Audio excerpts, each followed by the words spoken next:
There are corners of our world that seem to have been sculpted by nature with a single, clear message: stay away. Perhaps none deliver this warning with such chilling finality as a small, unassuming island off the coast of Brazil. Known officially as Ilha da Queimada Grande, it has earned a far more evocative name: Snake Island. It is, by almost any measure, the most dangerous place on Earth, a title it holds not because of treacherous currents or volatile geology, but because of its inhabitants. This is a kingdom ruled entirely by serpents. Imagine a land where every step could be your last, where the rustle of leaves is not the wind, but a prelude to a potentially fatal encounter. This is the reality of Queimada Grande. Located approximately 90 miles from the São Paulo coast, this island is a unique and terrifying ecological anomaly.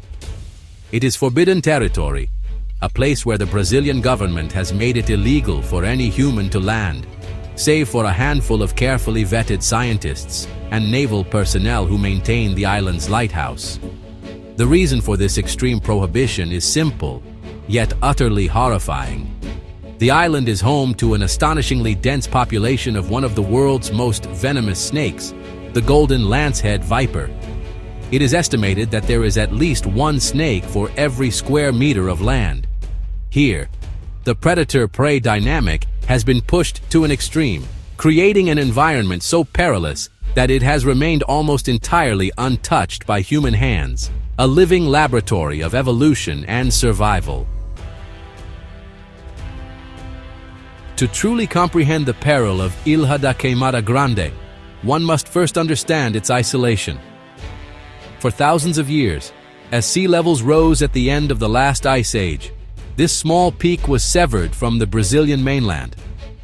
What was once a hilltop became an island fortress, trapping a population of pit vipers and cutting them off from the rest of the world. This geological event was the crucible in which a new and far more formidable creature would be forged.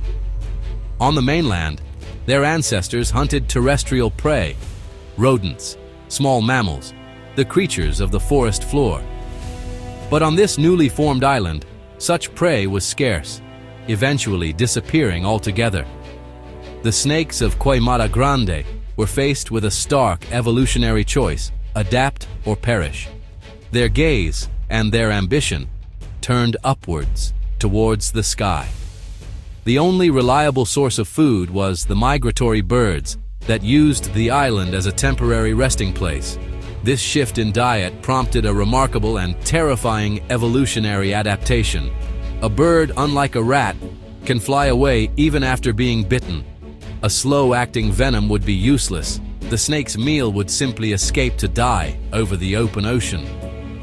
Natural selection, in its relentless and brutal efficiency, favored those snakes with the most potent, fast-acting venom imaginable. A venom that could incapacitate a bird almost instantly, before it had a chance to take flight. And so the golden lancehead viper, Bothrops insularis, was born. This species exists nowhere else on Earth. It is a creature perfected by its environment, a testament to the power of evolutionary pressure. Its venom is a complex and horrifying cocktail of toxins, estimated to be between 3 and 5 times more potent than that of any mainland lancehead species. It is a hemotoxin, a substance that quite literally melts the flesh and tissue surrounding the bite. The effects on a human are catastrophic. A bite from a golden lancehead can cause kidney failure, necrosis of muscular tissue, brain hemorrhaging, and intestinal bleeding. Without immediate and highly specialized medical intervention, the mortality rate is exceptionally high. The venom works so rapidly that death can occur in under an hour. It is a biological weapon of terrifying efficiency, designed for one purpose: to kill with absolute speed. The island itself is a deceptive paradise. From a distance, it appears lush and green, a tropical jewel set in the blue of the Atlantic. But this verdant canopy conceals a ground that writhes with life. The population density is staggering. Early estimates, perhaps exaggerated, suggested as many as 5 snakes per square meter. More conservative scientific surveys place the number closer to 1 snake per square meter, but even this figure is almost incomprehensible. Imagine walking through this terrain.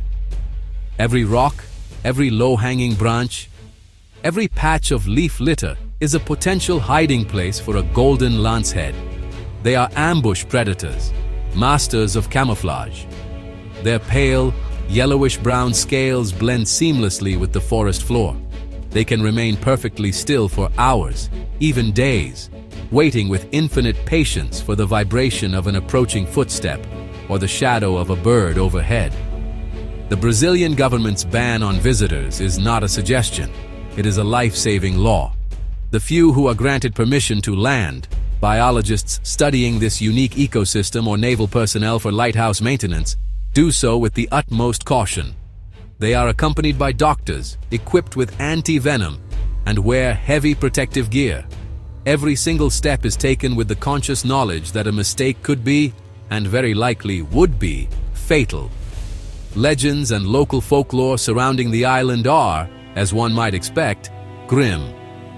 One story tells of a fisherman who, unaware of the danger, landed on the island to pick bananas. He was found days later in his boat, adrift and lifeless, his body covered in snake bites.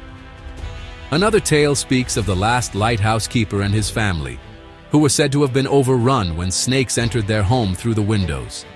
A horrifying and unsubstantiated, yet chillingly plausible scenario. These stories serve as powerful warnings, passed down through generations of local coastal communities. They paint a picture of an accursed place, a land that does not belong to man. The island is a closed system, a self-contained world where the golden lancehead is the undisputed apex predator. There are no significant land animals to challenge its reign. Its only threats are the birds of prey from above, and perhaps its own cannibalistic tendencies. The very air on the island seems thick with tension. The silence of the forest is different here. It is not a peaceful quiet, but a watchful one. The constant, low hum of insects is punctuated by the calls of seabirds, each one a potential meal, each one a trigger for the coiled, patient predators below. It is a landscape of perpetual hunt, where survival is measured in moments. For scientists, this island represents an unparalleled opportunity to study evolution in action. How has this isolated population thrived? What are the genetic consequences of such intense inbreeding? What secrets might their uniquely potent venom hold for medical science? Yet, every piece of data is gathered at immense personal risk. It is a place that guards its secrets fiercely, and the price of discovery is constant, nerve-shredding vigilance. The story of Ilha da Queimada Grande is a powerful and humbling reminder of nature's sovereignty. It is a place that existed long before us and will likely remain long after we are gone, a living monument to the raw, untamable power of evolution. The golden lanceheads that rule this island kingdom are not monsters. They are survivors, perfectly and terrifyingly adapted to their isolated world. They are a product of time, chance, and the relentless pressure to survive, a masterpiece of natural engineering. This island is not an adventure destination. It is not a challenge to be conquered. It is a lethal, unforgiving environment that commands respect from a distance. The Brazilian government's prohibition is not a barrier to be broken, but a shield that protects both the unique life on the island and any human foolish enough to contemplate a visit. The allure of the forbidden is strong, but some mysteries are best left unsolved, some places best left untouched. This is one such place. So, let us observe from afar, through the lenses of cameras and the careful research of brave scientists. Let us marvel at this extraordinary, deadly ecosystem and the lessons it can teach us about life's incredible capacity to adapt and overcome. Snake Island serves as a stark and vital warning. Our planet still holds places of profound danger, places where we are not the dominant species and where humanity is and should remain an unwelcome guest. Never, under any circumstances, attempt to go there.